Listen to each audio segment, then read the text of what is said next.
аз благодаря на Цветана за този текст, в който тя остана вярна на своя светъл, добротворен и приласкаващ поглед върху нещата. Преминаваме към следващия доклад на Яница Радева на тема "Симптоматика на отчуждението в сърцето на идеологемата". Цветан Стоянов и "Над твоя дом спокойствие".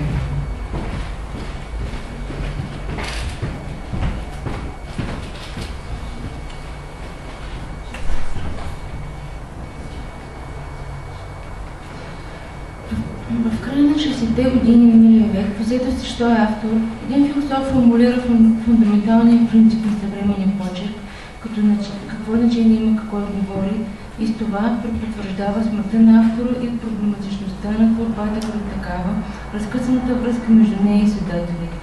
Малко преди това в България се появява една необемна книга, написана през 1962 година и издадена от Държавно издателство Варна в първия месец на 1967. Нейното заглавие е "На твоя дом спокойствие". Авторът е небезизвестният Цветан Стоянов. В началото на 60-те, когато я пише, е редактор на отдел "Критика" на списание "Септември". В това списание излиза и сет "Умничките, които се прекъсват" през 62-та, което е емблематично за интелектуалните търсения на автора. Докато книжките, които се прекъсват, Цветан Стоянов характерни са естетичен изказ, изрича главната тема на своето творчество – алиенацията. Повестта "На твоя дом спокойствие", чрез председаване на възможни, вероятни и допустими лица, ситуации и места, авторът моделира художествена тема на своя живот. При излизането си, а и след това, "На твоя дом спокойствие" остава като че ли встрани от критическите прочити, които през настоящата година внимание облежат разписите от "Дъх на Бадеми" на Павел Веждинов. Единствената рецензия за повестта е написана от Георги Величков. В нея той изтъква качествата на творбата, сред които откоряващата си динамичност и напрегнатост, които позволяват на книгата да се възприеме на един дъх, цитирам, почти като трудно удържима импровизация. И акцентира върху жизнеността на българския дух, който се противопоставя на умората на обществото, непрекарвало се вече. По този начин тезата на Величков за жизнеността на българския дух е в някаква връзка, много близка връзка с доклада на Бълко Пенчев преди няколко дни. Текстът на повестта, колкото е умело да прави от своето чуждо, принасяйки го на английска почва, маскирайки всяка критика като критика от някой друг, изпаднал от нашето общество, изговаря като главна тема за отчуждението, както главната тема за отчуждението, така и темата за независимия индивидуалист, отнасящ се държано към комунизма. Чрез изброяването на ученически занимания, разказвачът заявява освободеност от стремежа за подвига на комсомолската младеж. Цитирам: "С какво ли не се занимавахме? И с философия, и с театър, и с римска история, и с египетско изкуство, и с политическа икономия, и с баскетбол, и с теория на относителността." Разказвайки мимоходно в началото встъпителни ретроспективни страници миналото и запознавайки читатели с биографията на Феликс, авторът всъщност осъществява запознаване с това, как различният и инакомислещи измества идеологическия сюжет, с който трябва да изпълним живота си. Какво ли не се занимавахме и всъщност иманентно важно занимание. Какво ли не се занимавахме, казва, с всичко друго, но не и с идеологически поощряването. Отново, между другото, и отново чрез образа на самоотлъчилия се, изпаднали от колата на комунизма, авторът дефинира културния човек като личност, за която родината е неговото собствено аз. По своята проблематика на своя дом спокойствие много силно не се вписва в тематическия каталог на 1967 година. Един бегъл поглед към толерираните, давани като примери за характерни теми в прозата от оперативната критика през съответния период, показва, че това са текстове, в които присъства пулса на строежа, руника, а поощряваните за изображение качества са подвигът и близостта, победата или поражението, романтичната преживелица, сливането с природното, проверката на морално-формите и физически качества на героя. Освен тематично, повестта представя и чрез своята структура, заявена като жанрово неопределими записки на Стефан, различността, отчуждението си от който и да е род на семейството на изкуството,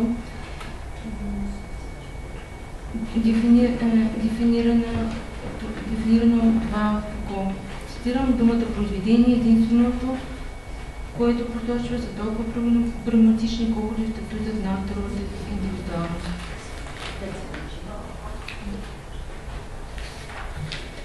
Тенденцията към отказ от разказвач, при това силно идеологически ангажиран в съвременната проза, е повод на дискусия в Комисията по творческите въпроси към Съюза на българските писатели на 15 марта 1963 година.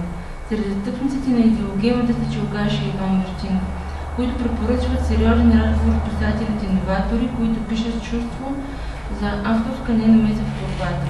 За подозрение греховете в псевдосъвременна си обърканост са Йордан Ардичков и Васил Попов. Значителна част от разговора, дискусията... И Невена Стефанова също. И Невена Стефанова. Жените винаги ги забравяме, така че... Да, жените ги забравяме, но тя е много... Мирена, може ли много е критикувала? По-силно заедно.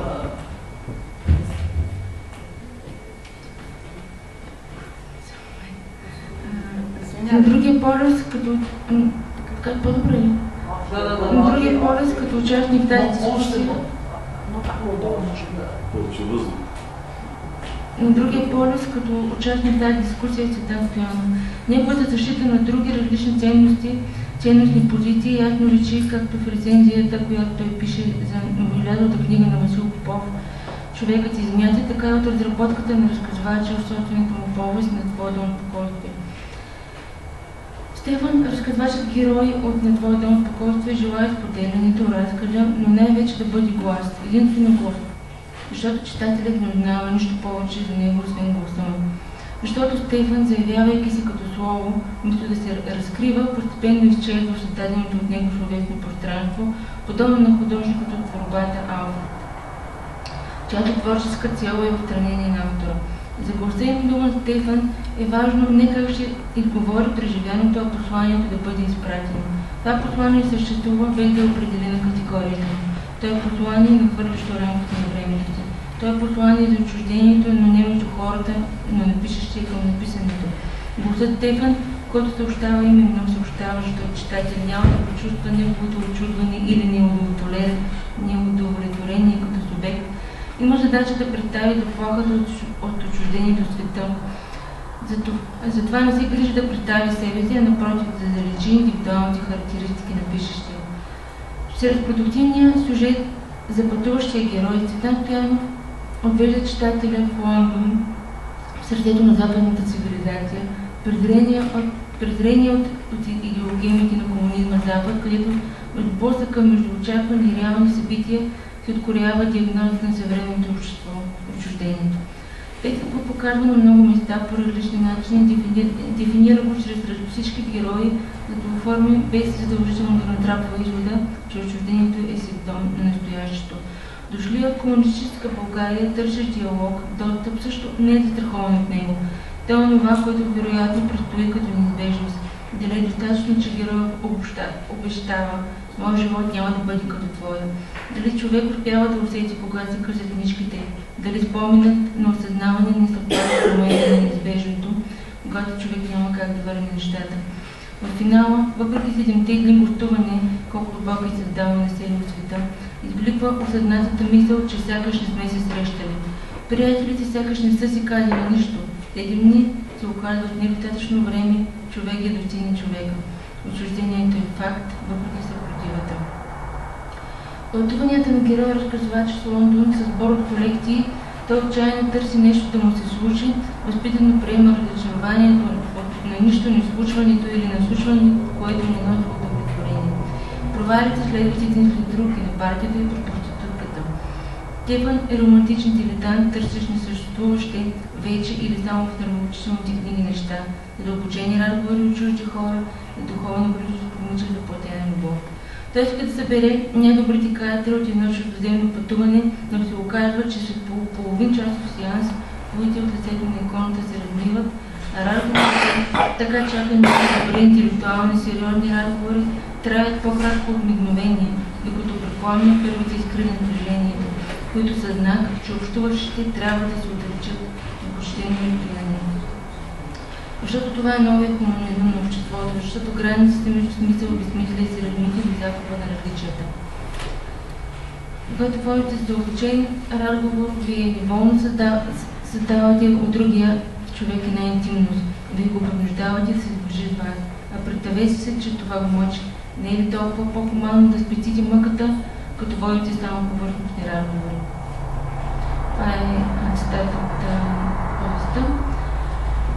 Именно поради този нов хуманизъм, а не поради недостатъчно владение на чуждия език, трикратният опит по подобие на фолклора на Стефан да осъществи чуждото на общуването е неуспешен. 3 пъти си наредих и се опитвах да захвана по-задълбочен разговор. 3 пъти гостите го прекъсваха, щом започнаха да се заявяват първите изкрици на напрежението.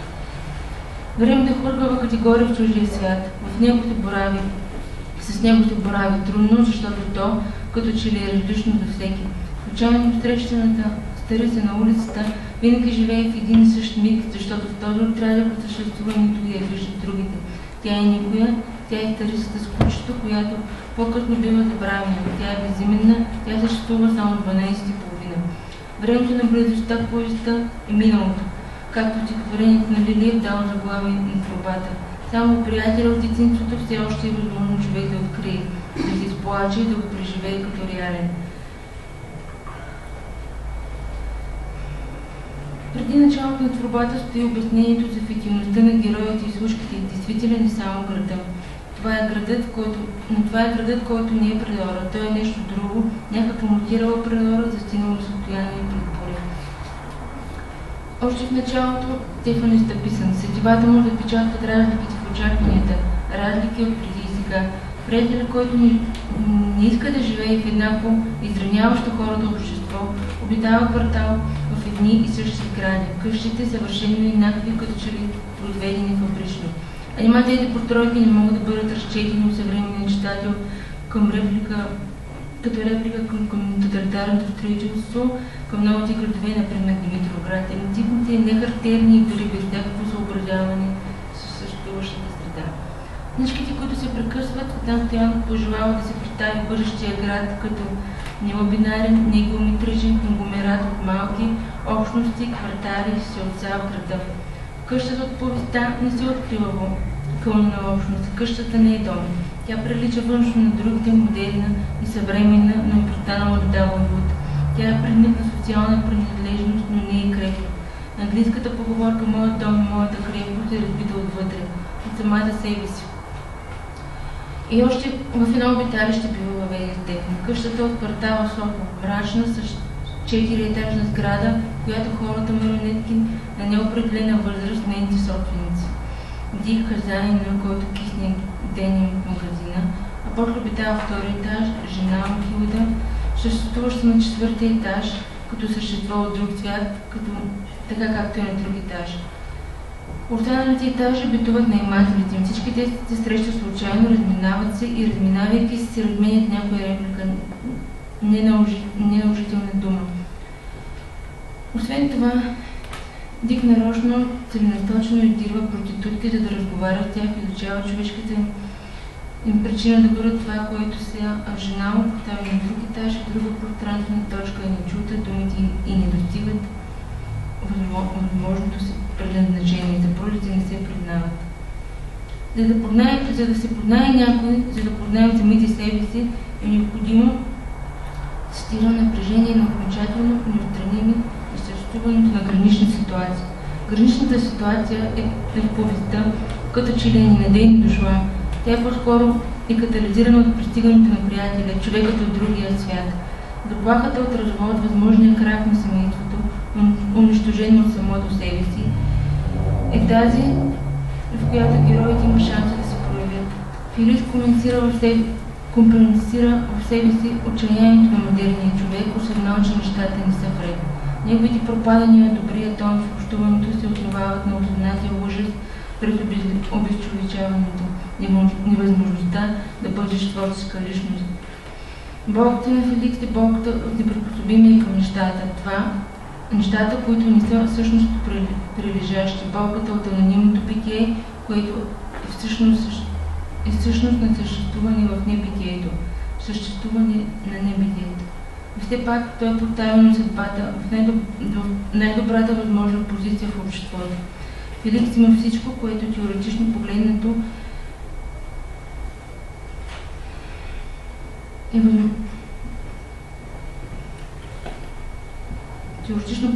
средностатистическата единица би могла да желае.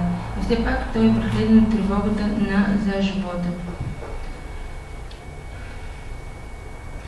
Ако ще прескоча, повестта предлага два възможни начина за справяне с отчуждението, макар и временно. Танцът, празникът, Дионисиевото начало и тъгата, кризата, граничната ситуация, личната драма, в която осъзнаваме своето аз. Двете състояния, макар да са диаметрално противоположни, водят до сходен резултат. Тези приличат естествено не по своето проявление, но по това, че изваждат човека от убивката му, оставят го пред самия себе си, карат да вземе други решения. Дават възможност да стане друг. Танцът е молитва, жертва, приношение и екстаз, възстановяващ архаичните връзки на човека с предците му, които му помагат да бъде повече от това, което му отрежда настоящето. Съветът си връщат индивида към архаичното му, свалят маската на обществено благонадежното и правят чуждия да изглежда отново близък. Сълзите заличават и измиват различията. Можеш да почувстваш сълзата, да живееш катарзис, да познаеш себе си в страдащия, в онзи, който е от другата страна, защото той вече не е чуждия. Той е човек като теб самия. У кого е вината за отчуждението? Има ли виновни? Финалът на повестта извещяваш за унсеността на пътуващия разказвач в себе си и бързата забрава да изпращаш да го накарат Феликс и Естер. Очакваш, че неговото помахване с Богом ни казва като че ли това. Това е човекът, преди всичко той, като личност, превърнал се в затворена самодостатъчна система. Цитирам последния редове от повестта. Влязох в купето, аз също подредих куфарите си, за малко седнах, замислих се и така се унесох, че дори да правя изумих Феликс и Естер. Ето ги силите, които разделят вината от хората в оправданията, които ги намират, за да облекат своите липси, безразличие, безхаберие и безчувственост. Причината се корени в отношенията между хората. Цитирам Стоянов. Продуктите на цивилизацията се остават психологически неутрални и ако ни показват една или друга своя страна, то е защото ние внасяме в тях своите състояния. На твой дом покой твие повече предупреждение, но не толкова за света като абстрактно цяло, колкото за човека като настоящ, наличен до сега на субект. Образите на героите Стегман, Феликс, Естер, както и на художника Алберт и на останалите, появяващи се в отделните епизоди, изградени като идеи, като начин да се изкаже посланието, като начин чрез художествения текст да стигне до повече хора, да извърши своята цел, да предупреди за отчуждението. И заедно с това, на твоя дом покойства и промислена повод, която уми идеологемата за възможността за задружно, приобщено към идеята за комунизмо общество. Защото Лондон не е само Лондон. Домът на Феликс не е само английски дом. Под прикритието, че пише за чуждите, чужденците, чуждата земя, Цветан Стоянов пише за българското, за разделянето с мечтите и за уеднаквяването, за невъзможността да бъдеш мечтател.